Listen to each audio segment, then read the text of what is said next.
My name is Gloria. I am 31 and I am sitting alone in a small Italian piazza as the sun sets. No phone, no money, no passport. My husband and his friends just drove away, leaving me here as a joke. I thought I knew Derek. I thought I understood the man I married, but I was wrong. What they do not realize is this decision will change everything. Before we begin, tell me where you are watching from. If you have ever felt disrespected by someone you loved, hit like and subscribe. I grew up in Boston, the only child of Richard Harrison, and my late mother, Catherine. My father is a divorce attorney, one of the most respected in Massachusetts. He has handled cases for celebrities, politicians, and business tycoons. People in certain circles know his name, and they know not to cross him. But to me, he has always just been Dad, the man who taught me to ride a bike, the man who held my hand at my mother's funeral when I was 15, the man who raised me alone after cancer took her away. My mother's death changed everything. Before she passed, our house was full of laughter, home-cooked meals, and weekend trips to Cape Cod. After she was gone, the silence was deafening. My father buried himself in work, and I learned to be independent. I made my own lunches. I did my own laundry. I figured out how to navigate the world without constantly asking for help. My father always said he was proud of how strong I became. But sometimes I wonder if I became too strong, too willing to handle things on my own, too willing to suffer in silence. I studied marketing at Boston University. I was driven, ambitious, and focused. I graduated with honors and climbed the corporate ladder faster than most. By 28, I was a marketing director at a cosmetics company. I had my own apartment, a healthy savings account, and a life I had built entirely on my own. I did not need anyone, or at least that is what I told myself. Then I met Derek Lawson at a networking event 5 years ago. He was a financial analyst, charming, well-dressed, and quick with a joke. He made me laugh in a way I had not laughed in years. He pursued me with flowers, surprise dinners, and handwritten notes left on my car windshield. For the first time and since my mother died, I felt like someone truly saw me. Someone wanted to take care of me for a change. We dated for 2 years before he proposed. It was a beautiful proposal on a rooftop in Boston, with the city lights twinkling below us. I said yes without hesitation. My father had some reservations. He always does. He is a divorce attorney, after all. He has seen the worst of humanity. But eventually, he accepted Derek. He even helped us buy our first apartment as a wedding gift. The first year of marriage was everything I had dreamed of. Derek and I cooked dinner together every night. We went on weekend getaways to Vermont. We talked about having children someday, about buying a house with a backyard, about growing old together. I felt safe. I felt loved. I felt like I had finally found my person. But things started to change after our first anniversary. Derek reconnected with his college friends, a group of guys he had drifted from during our dating years. There was Brad Thornton, the self-appointed leader of the group who worked in real estate and always had an opinion about everything. There was Kyle Patterson, an insurance agent who followed Brad like a shadow. And there was Justin Mercer, an IT specialist who was quieter than the others, but always went along with whatever Brad suggested. At first, I did not mind Derek spending time with them. Everyone needs friends. But the more time he spent with them, the more he seemed to change.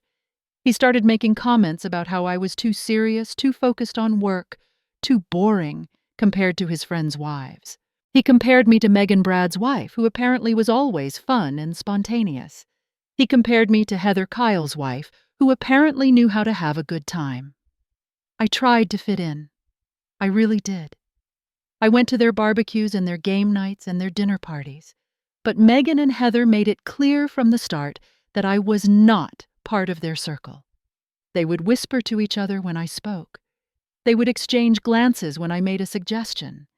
They would conveniently forget to include me in group photos. And Derek never said a word. He never defended me. He never even seemed to notice. Then came the announcement that would change everything. Derek told me about a trip to Italy. A 10-day vacation in Tuscany to celebrate the 10-year anniversary of their college graduation. All the guys were going along with their wives and girlfriends. Derek insisted I come. He said it would be a great opportunity for me to bond with the group. He said maybe if I spent more time with them, I would finally understand why he valued them so much. I did not want to go. Every interaction with that group left me feeling small and insignificant. But Derek kept pushing. He said it would hurt his reputation if his wife did not come. He said Brad and the others would think there was something wrong with our marriage. He said he really wanted me there. So I agreed. Against my better judgment, I agreed. I booked the time off work. I bought new dresses and sandals and a guidebook about Tuscany. I even downloaded a language app to learn some basic Italian phrases. I told myself this would be different. This would be the trip where everything changed. This would be the trip where I finally found my place in the group. I had no idea how right I was about everything changing, just not in the way I expected. The night before we left, my father called to wish me a safe trip. His voice was warm but cautious, the way it always was when Derek was involved. "Take care of yourself, Gloria," he said, "and remember, you can always call me, anytime, day or night. I am always here." I told him he was worrying too much. I told him it was just a vacation. I told him everything would be fine. I wish I had listened to the concern in his voice. I wish I had paid attention to the instinct that told me something was off. But I was too busy hoping for the best to prepare for the worst. The flight to Italy was long, and I spent most of it trying to make conversation with Megan and Heather. They sat across the aisle from me, whispering to each other and scrolling through their phones. Every time I tried to join their conversation, they would give me one-word answers before turning back to each other. By the time we landed in Rome, I had given up trying. We rented 2 large SUVs and drove to the villa in Tuscany. It was stunning, I have to admit. Rolling hills, covered in vineyards, cypress trees lining the winding roads, and a golden sunset painting everything in shades of orange and pink. The villa itself was a restored farmhouse with terracotta tiles, exposed wooden beams, and a pool overlooking the valley. Under different circumstances, it would have been paradise. The first evening I tried to be optimistic. I complimented Megan on her outfit. I asked Heather about her job. I helped set the table for dinner and offered to wash the dishes afterward. But no matter what I did, I felt invisible. The conversation flowed around me, never including me. Inside jokes I did not understand, references to people I had never met, stories from college that made everyone laugh except me. Derek sat at the other end of the table laughing with Brad and Kyle. He did not look at me once during the entire meal. When I caught his eye and smiled, he just nodded and turned back to his friends. That night I cried in the bathroom while he snored in our bed, completely unaware of my pain. Day 2 was worse. We visited a local vineyard for a wine tasting. I was excited because I actually knew a bit about wine. I had taken a sommelier course a few years ago, thinking it would be a fun hobby. But when I tried to share some of what I knew, Brad cut me off.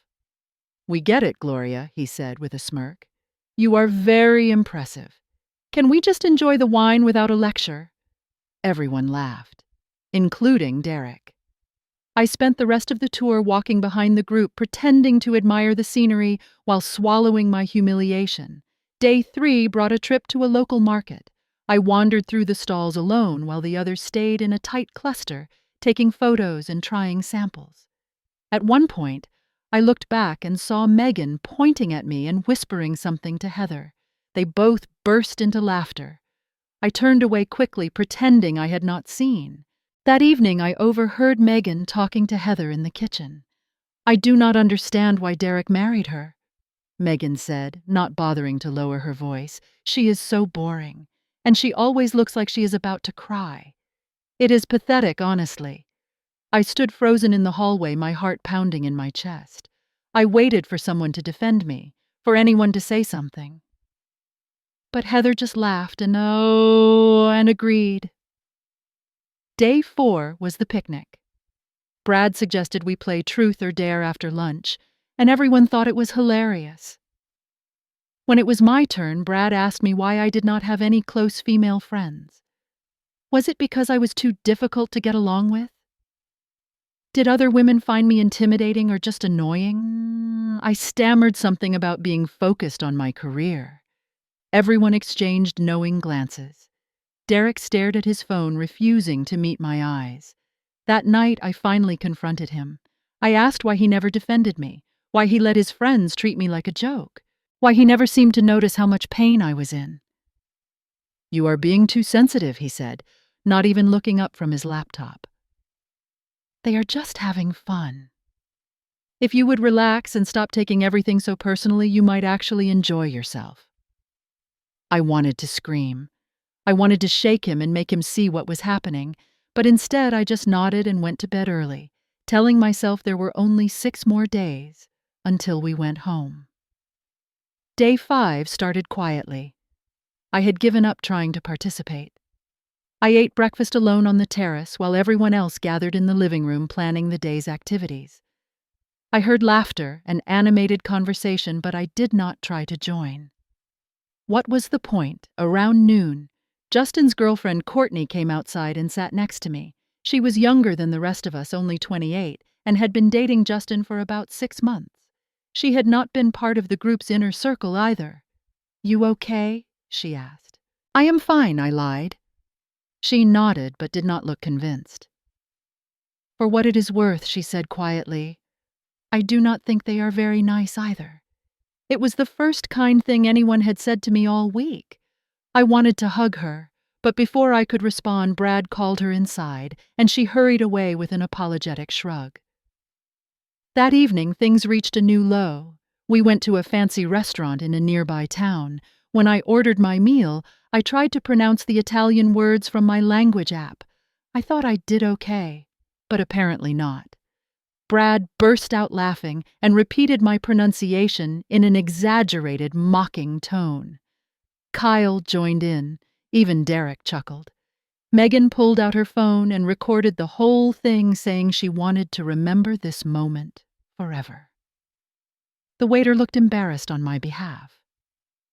I spent the rest of the dinner in complete silence, counting down the minutes until I could escape to my room.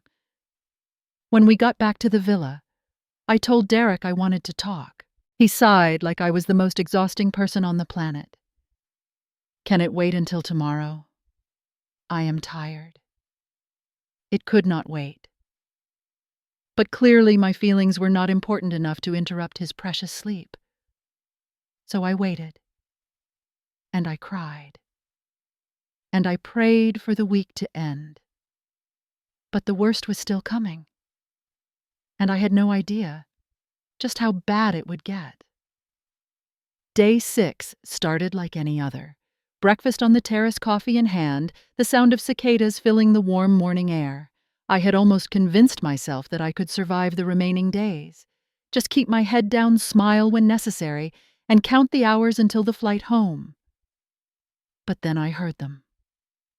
It was early, barely past 7. I had woken up before Derek and decided to get some water from the kitchen. As I walked down the hallway, I heard voices coming from the balcony. Brad, Kyle, and Derek. They were speaking in hushed tones, but the villa was quiet and sound traveled easily through the old stone walls. I stopped just before the doorway, hidden by a heavy curtain.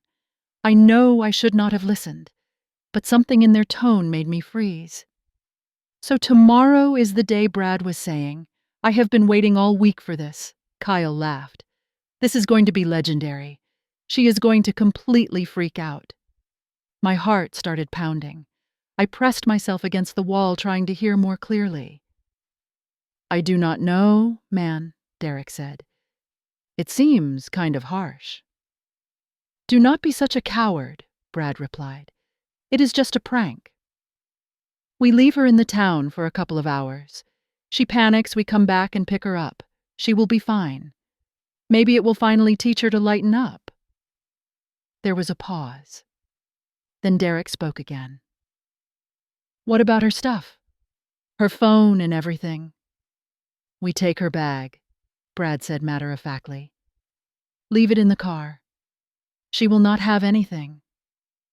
That is what makes it funny. Watching her try to figure out what to do. My legs went weak. I had to grip the wall to keep from falling.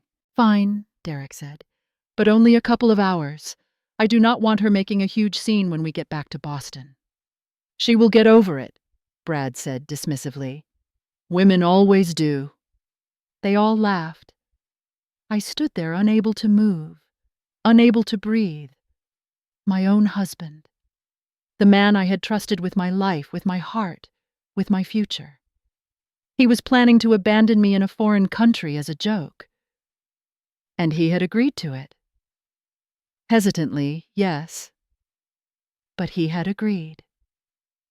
I made it back to our bedroom without being seen. I sat on the edge of the bed, shaking uncontrollably. My mind raced through the options. I could confront them right now, storm out onto that balcony and demand to know what kind of people they were. But then what Derek would deny it. He would say I misheard. He would turn it around and make me the problem the way he always did. And the rest of the trip would become even more unbearable. Another option was to pretend to be sick, stay at the villa while they went on their little excursion, avoid the whole situation entirely. But part of me needed to know, part of me needed to see with my own eyes whether Derek would actually go through with it, whether the man I married was really capable of something so cruel. So I made a decision. I would go with them. I would give Derek every opportunity to change his mind, to protect me, to prove that he was not the monster this plan suggested he was. And if he went through with it, then I would have my answer. And I would know exactly what I needed to do. The rest of day 6 passed in a blur. I went through the motions, eating meals I could not taste, participating in conversations I could not follow. Every time Derek looked at me, I searched his face for some sign of guilt or hesitation. But he just smiled and looked away, like everything was perfectly normal. That night, I did not sleep. I lay awake next to my husband, listening to his breathing, wondering how I had ended up here. How had I missed the signs? How had I fallen in love with someone capable of such cruelty? I thought about my father, about his warnings, about the prenuptial agreement he had insisted on before the wedding. Derek had resisted signing it at first. He said it showed a lack of trust. But my father had been firm. He had seen too many marriages end badly, and he wanted to protect me. The prenup had several clauses, but one stood out in my memory. If the marriage ended due to abandonment, infidelity, or any form of abuse, Derek would receive nothing, no share of our assets, no claim to anything I had built. And he would owe compensation for damages. Derek had signed reluctantly, and he had been careful to stay on my father's good side ever since. He knew that Richard Harrison was not someone to cross. As dawn broke on day 7, I got out of bed and took a shower. I put on a simple sundress and comfortable sandals. I looked at myself in the mirror and barely recognized the woman staring back. She looked tired, defeated, hollow. But beneath that exhaustion, something else was stirring, a spark of determination, a refusal to let these people break me completely. I did not know what the day would bring, but I knew one thing for certain. Whatever happened in that Italian town, I would not let them win. Day 7 began with a flurry of activity. Everyone was excited about the trip to Montepulciano, a picturesque hilltop town about an hour's drive from the villa. Brad had talked it up all week, describing the stunning views, the medieval architecture, the famous wine cellars. It was supposed to be the highlight of the vacation. I watched as everyone loaded into the cars. Brad drove one SUV with Megan, Kyle, and Heather. Derek drove the other with me, Justin, and Courtney. As I climbed into the passenger seat, I held my purse close to my chest. "Just leave that in the back," Derek said casually. "It is going to be a lot of walking. You do not want to carry all that." I looked at him. Really looked at him. searching for any sign that he might change his mind, that he might protect me the way a husband should protect his wife. He smiled. That charming smile that had won me over 5 years ago. "It is fine," he said. "We will be back at the car before you know it." I placed my purse in the back seat. My phone was in there, my wallet, my passport, because Derek had suggested we all carry them in case we needed ID for wine tastings. Everything that connected me to the outside world. As we drove through the Tuscan countryside, I memorized the route. Every turn, every landmark, every road sign, just in case. Courtney chatted happily about how excited she was to see the town. Justin nodded along. Derek kept his eyes on the road, occasionally glancing at me with that same empty smile. We arrived in Montepulciano around 11 in the morning. The town was even more beautiful than the pictures. Ancient stone buildings climbed up the hillside, narrow cobblestone streets, wound between shops and cafes, and the main piazza offered a breathtaking view of the surrounding valleys. Under different circumstances, I would have loved it here. We walked through the town as a group, stopping to take photos and browse the artisan shops. I stayed close to Courtney, grateful for her quiet company. The others laughed and joked, seemingly without a care in the world. I wondered if Megan and Heather knew about the plan. From the way they kept exchanging glances, I suspected they did. Around 1 o'clock, we stopped in the main piazza for lunch. The square was surrounded by historic buildings with a beautiful fountain in the center, and several outdoor cafes with shaded tables. We sat down at one of them and ordered sandwiches and local wine. I barely touched my food. My stomach was in knots, waiting for the inevitable. After lunch, we continued walking. The streets grew narrower, the crowds thinner. We reached a quiet corner of town with a small church and a public restroom. "I need to use the bathroom," I announced, my voice steadier than I expected. "We will wait right here," Derek said, gesturing to a bench near the church entrance. I looked at him one last time. One final chance to prove me wrong, to say, "Actually let me come with you," or "Actually let us all just head back to the car." But he did not. He just sat down on the bench, pulled out his phone, and started scrolling. I walked into the restroom. It was small, clean, and empty. I stood at the sink and looked at my reflection. This is it, I thought. When I walk out that door, either my husband will be there or he will not. And that answer will determine the rest of my life. I stayed inside for 5 minutes, then 7, then 10. When I finally pushed open the door and stepped back into the sunlight, the bench was empty. The piazza was empty. They were gone. I walked to the spot where they had been sitting, as if standing there might somehow bring them back. But there was nothing. No note, no message, no sign that they had ever been there at all. I turned in a circle, scanning the streets, the alleys, the windows of the buildings above. Maybe they had just stepped away. Maybe they were playing a joke and would jump out at any moment, laughing at my expression. But deep down, I knew the truth. They had done exactly what they planned to do. They had abandoned me in a foreign country without money, without a phone, without any way to get help. I approached an elderly man sitting on a nearby bench reading a newspaper. "Excuse me," I said, my voice shaking. "Did you see a group of Americans? They were sitting right here." He looked at me blankly. "Non capisco," he said. "Mi dispiace." I tried another person, a woman walking her dog, same response. No one spoke English. No one could help me.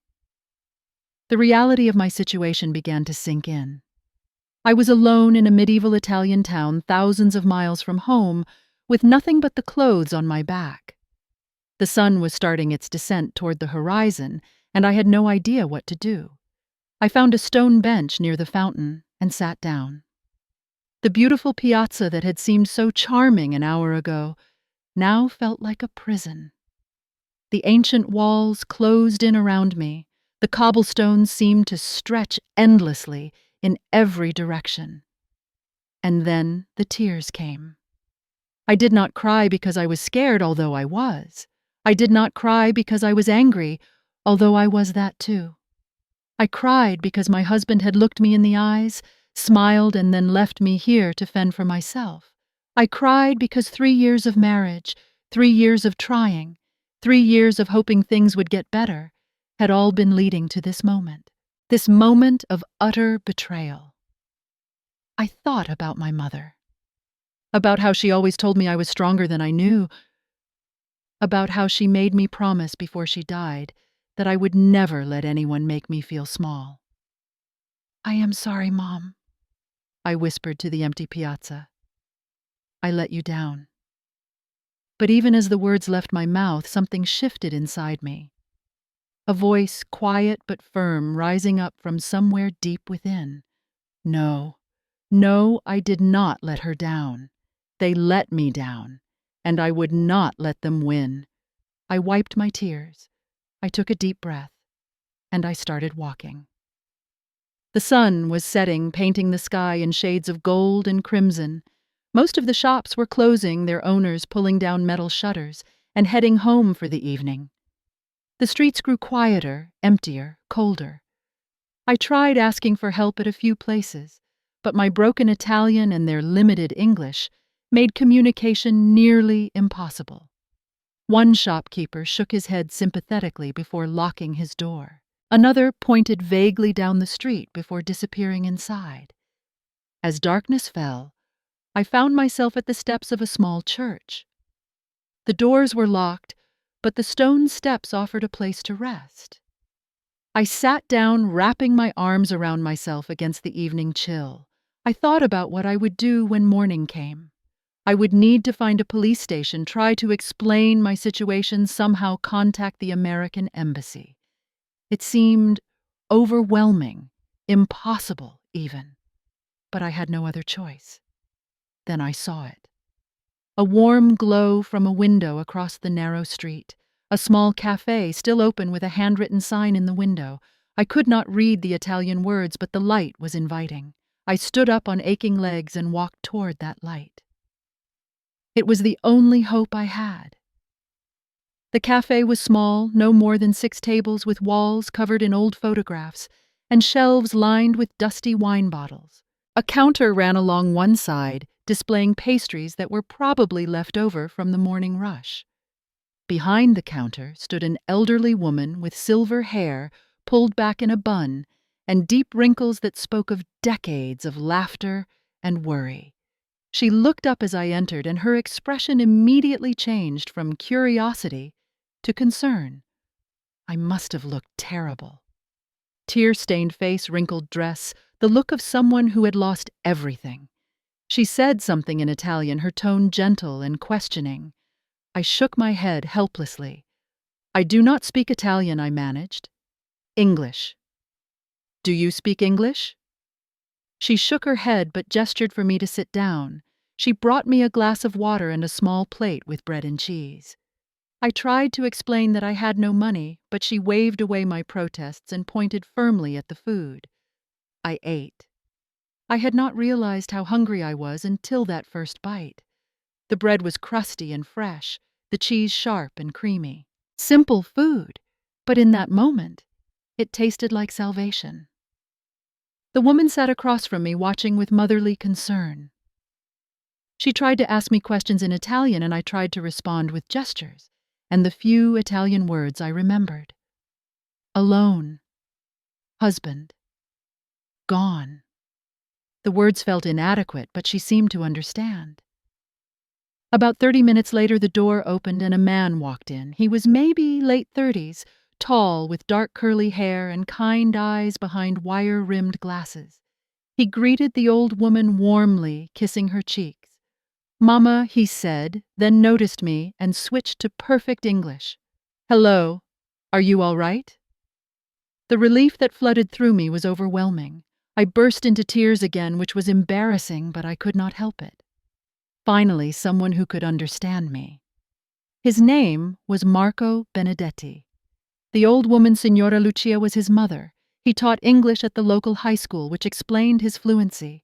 He listened patiently as I poured out my story, translating the key parts for his mother, whose expression grew increasingly outraged. When I finished, Signora Lucia launched into a passionate speech in Italian, gesturing emphatically. Marco smiled despite the serious situation. "She says that men like that are not worth the dirt on your shoes," he translated. "She says you will stay with us tonight, and we will figure out everything tomorrow." I tried to protest. I could not impose on strangers. I could find a hotel, somehow figure something out. But Marco shook his head firmly. "My mother has spoken. There is no arguing with her. Besides, my wife Elena is a doctor. She will want to make sure you are okay." They drove me to their home, a modest but beautiful house on the outskirts of town. Elena was waiting when we arrived, a warm woman with an easy smile who immediately took charge. She checked my vital signs, made sure I was not dehydrated, and prepared a warm bath and clean clothes. Over a late dinner of pasta and salad, I told them everything in more detail. How I had met Derek, how our marriage had slowly deteriorated, how his friends had treated me all week, how I had overheard the plan and chosen to see if he would really go through with it. When I finished, Elena reached across the table and squeezed my hand. "You are very brave," she said. "Many women would have confronted him immediately. But you needed to know the truth." I did not feel brave. I felt broken. But her words planted a small seed of something that might have been pride. After dinner, Marco asked if there was anyone back home I wanted to contact. I thought immediately of my father. "My dad," I said. "He is a lawyer in Boston. He will know what to do." Marco handed me his phone. It was the middle of the night in Italy, which meant it was early evening in Boston. I dialed my father's number with trembling fingers. He answered on the second ring. "Harrison Residence." "Dad," I said, and my voice cracked. "Dad, it is Gloria." There was a pause. Then his voice sharp with concern. "Gloria, what is wrong? What happened?" I told him everything.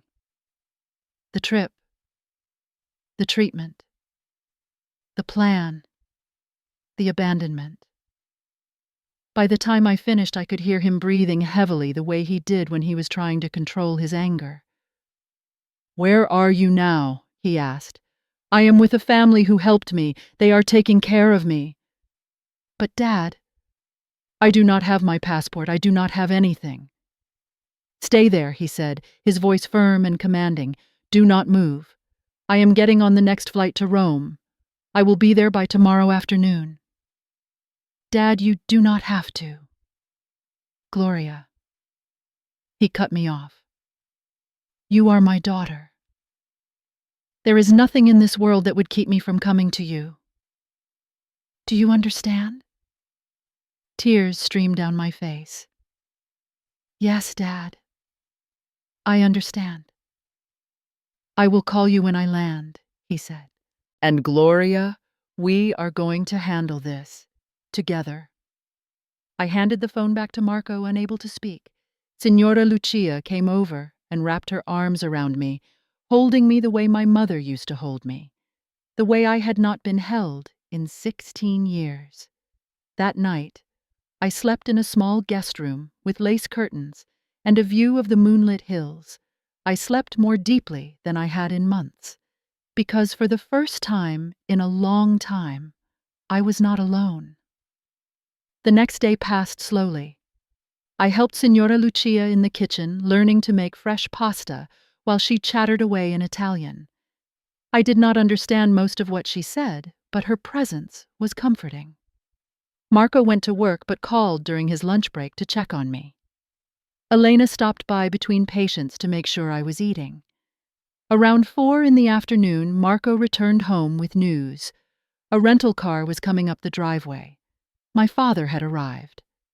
I ran outside barefoot, not caring about the gravel or the heat. The car door opened, and there he was, Richard Harrison, 62 years old, silver-haired and sharp-eyed, still in his travel clothes. I threw myself into his arms like I was 15 again, like I was that broken girl at her mother's funeral. He held me tightly, one hand stroking my hair. "I am here," he said. "I am here now. Everything is going to be okay." We went inside, and my father shook hands with Marco and Elena, embracing Signora Lucia with genuine warmth. He thanked them profusely in his limited Italian, supplemented by Marco's translations. Over coffee, we discussed the situation. My father had already been in contact with a lawyer he knew in Florence who had connections to the local authorities. Depending on how we wanted to proceed, there could be legal consequences for Derek and his friends. Taking someone's identification documents and abandoning them in a foreign country was not just cruel. It was potentially criminal. But before we talked about legal action, my father asked me the most important question. "What do you want to do?" "Gloria?" I thought about it for a long moment. I thought about Derek's face when he told me to leave my bag in the car. I thought about Brad's smug laugh. I thought about 3 years of being made to feel small and insignificant. "I want to look him in the eye," I said finally. "I want him to know that he did not break me. And then I want a divorce." My father nodded slowly, a hint of pride in his expression. "Then that is exactly what we will do." Before we left, Signora Lucia took my hands in hers. Marco translated her words. "You are stronger than you know," she said. "Do not let anyone make you forget that. And please come back to visit us someday. Not as someone who was hurt here, but as a friend." I promised I would. And I meant it. Then my father and I got in the rental car and headed back to the villa. Back to Derek. Back to the reckoning that was long overdue. We arrived at the villa just as the sun was coming up the next morning. My father had insisted on driving through the night. He wanted to catch them off guard. He wanted to see the look on Derek's face when he realized what he had done. The villa was quiet as we pulled into the driveway. 2 SUVs were parked out front. Everyone was still here. They had not even bothered to look for me. My father looked at me. "Are you ready?" I took a deep breath. I thought about everything I had been through in the past 48 hours. The betrayal, the abandonment, the kindness of strangers, the strength I had found within myself. "Yes," I said. "I am ready." We walked up to the front door. I did not knock. I just pushed it open and walked in. They were all gathered on the back terrace eating breakfast like it was any other day. Brad was laughing at something Kyle had said. Megan and Heather were scrolling through their phones. Derek was buttering a piece of toast, not a care in the world. Then Derek looked up, and his face went white. "Gloria," he stammered, dropping his knife. How did you—" He trailed off as my father stepped through the doorway behind me. The color drained from his face entirely. "Mr. Harrison," he said, his voice barely a whisper. "What are you doing here?" My father did not respond immediately. He just looked around the terrace, taking in the scene. Brad had stopped laughing. Kyle's smirk had vanished. Justin was staring at the table. Even Megan and Heather had gone quiet. "Interesting," my father finally said, his voice cold and measured. "You all seem surprised to see my daughter alive and well. I wonder why that might be." "It was just a joke," Brad said quickly, trying to regain his composure. "We were going to go back for her. It was just supposed to be funny." My father turned to look at him, and Brad actually flinched. "Funny," my father repeated. "Abandoning a woman in a foreign country with no money, no phone, no identification. Taking her passport, leaving her alone as night falls in an unfamiliar place. That is your definition of funny."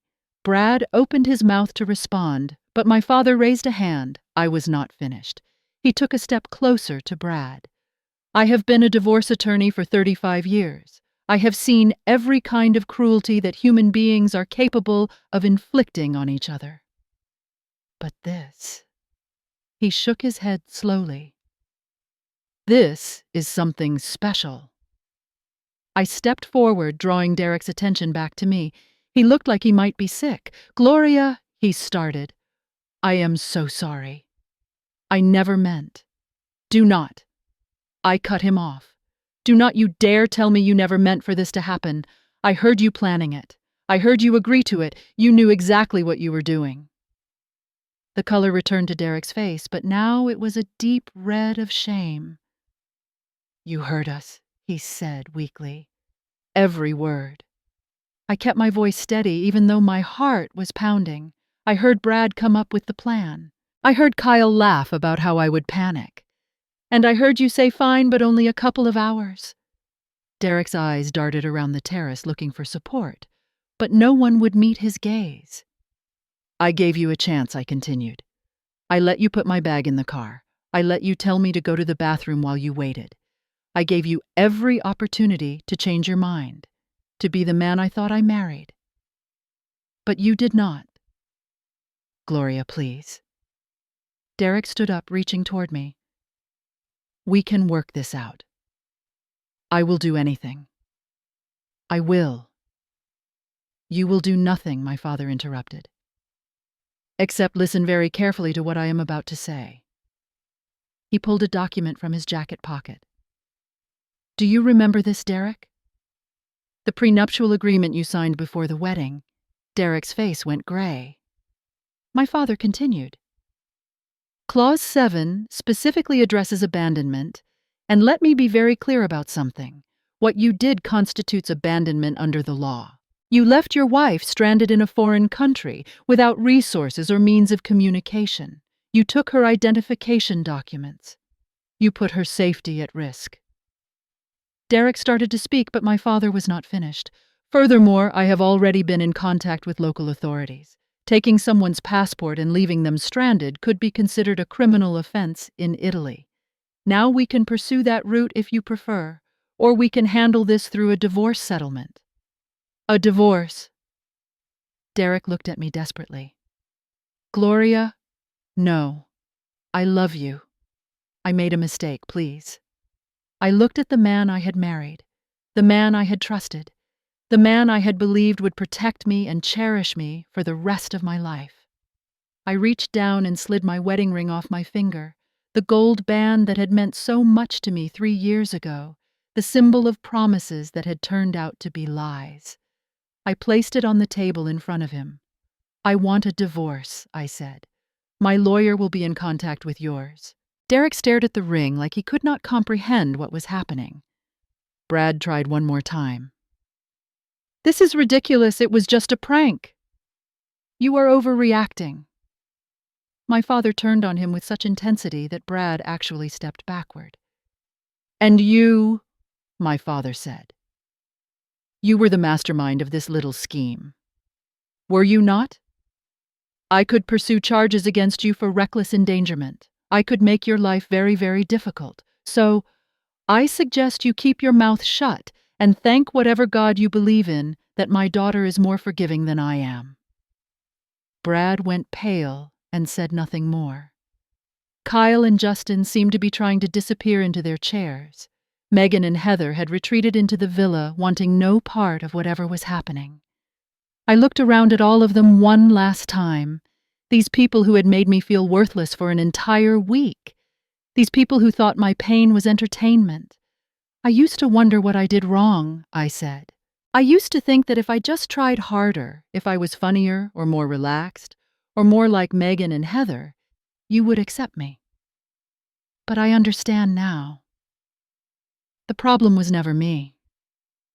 The problem was that I kept trying to earn the approval of people who were never going to give it. People who are not worth my time, or my tears, or another second of my life. I turned to leave, then paused and looked back at Derek. I hope your friends were worth it, I said, because you just lost everything else. As we walked out of the villa, I heard footsteps behind us. I turned to see Courtney Justin's girlfriend hurrying to catch up. Gloria, she said, her eyes red-rimmed. I am so sorry. I did not know they were planning this. I swear I did not. I know I told her. You were kind to me when no one else was. She nodded, wiping her eyes. I do not think I can stay with Justin after this. Not after seeing what they are capable of. That is your decision to make, I said. But for what it is worth, I think you deserve better. She hugged me briefly, then hurried back inside. My father and I got into the rental car. As we drove away, I looked back at the villa one last time. It was beautiful sitting there among the rolling hills and vineyards. Under other circumstances, it could have been the backdrop for the best vacation of my life. Instead, it would always be the place where my marriage ended. But as the villa disappeared from view, I realized something. I did not feel sad. I did not feel angry.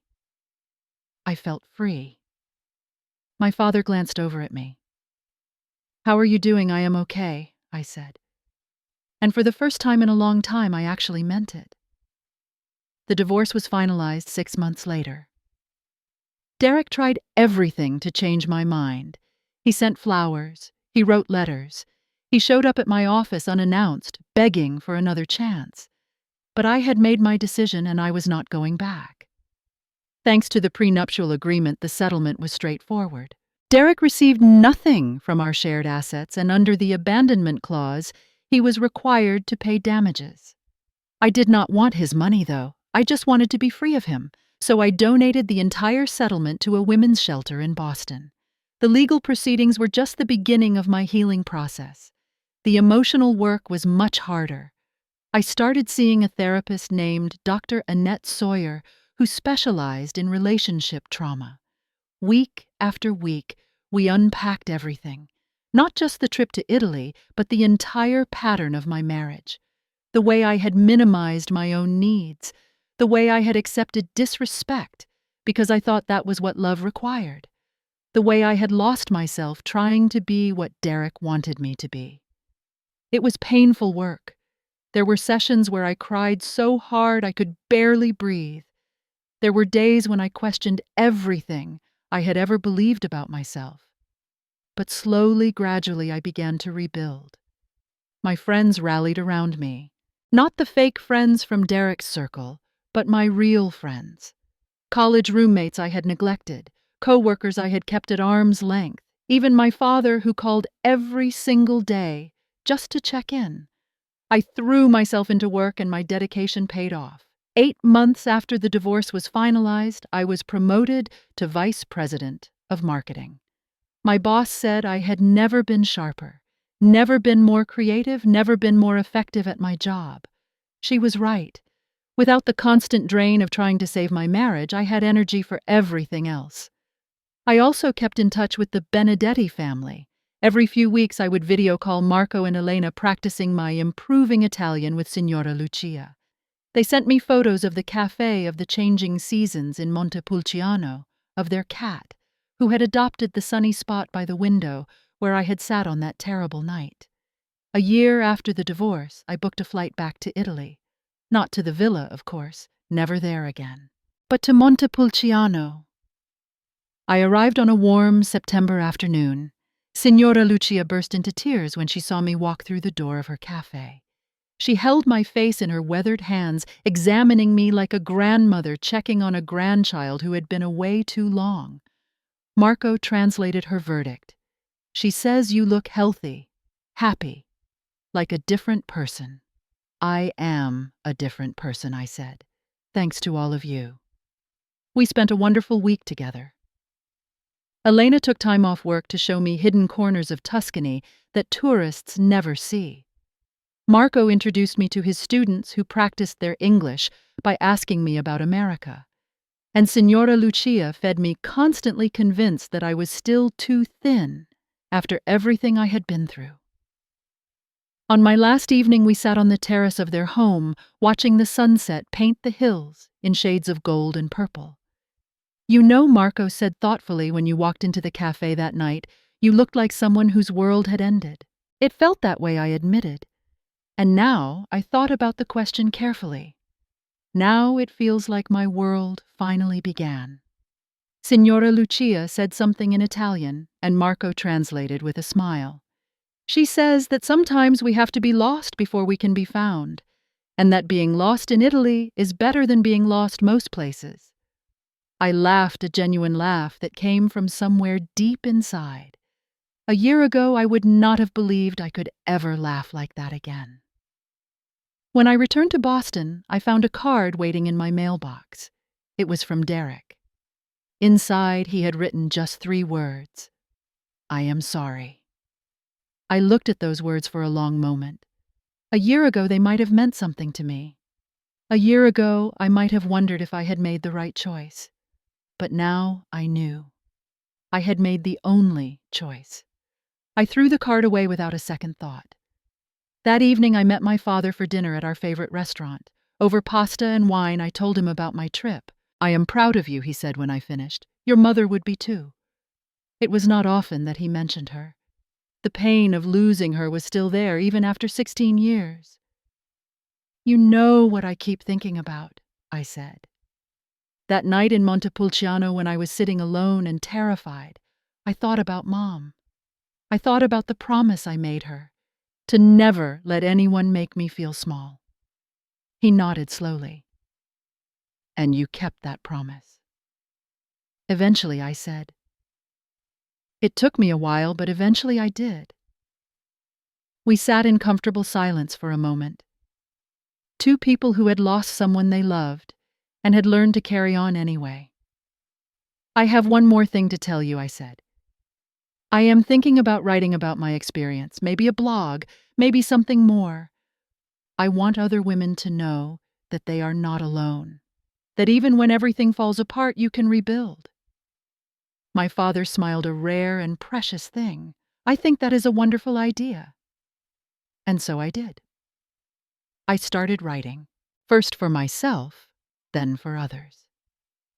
I shared my story with anyone who would listen, hoping that somewhere out there, another woman sitting alone and afraid might find some comfort in knowing that someone else had been through it too. Because here is the truth I learned on those cobblestone streets in Italy. The people who try to break you do not get to decide whether they succeed. You do, and you are so much stronger than you think. Derek thought he was teaching me a lesson by leaving me stranded in Montepulciano, but the only lesson I learned was one he never intended. I learned that I do not need anyone's approval to know my own worth. I learned that kindness can come from the most unexpected places. I learned that sometimes the people who are supposed to love you will fail you, and that failure says everything about them and nothing about you. And I learned that being left behind is sometimes the best thing that can happen to you, because it forces you to stop waiting for someone else to carry you and start walking on your own 2 feet. So, if you are out there right now feeling lost, feeling abandoned, feeling like your world has ended, I want you to know something. This is not the end of your story. This is just the beginning of a better one. I know because I lived it. And if I can find my way back, so can you. Now, I want to hear from you. Have you ever been let down by someone you trusted completely? How did you find the strength to keep going? Leave a comment below and share your story. You never know who might need to hear it. If this story touched you, please hit that like button and subscribe to this channel for more stories of strength and survival. And share this video with someone who might need a reminder that they are not alone. Thank you for listening. Thank you for being here. And remember, no matter what anyone tries to make you believe, you are worthy of love, respect, and kindness. Take care of yourself, and I will see you in the next story.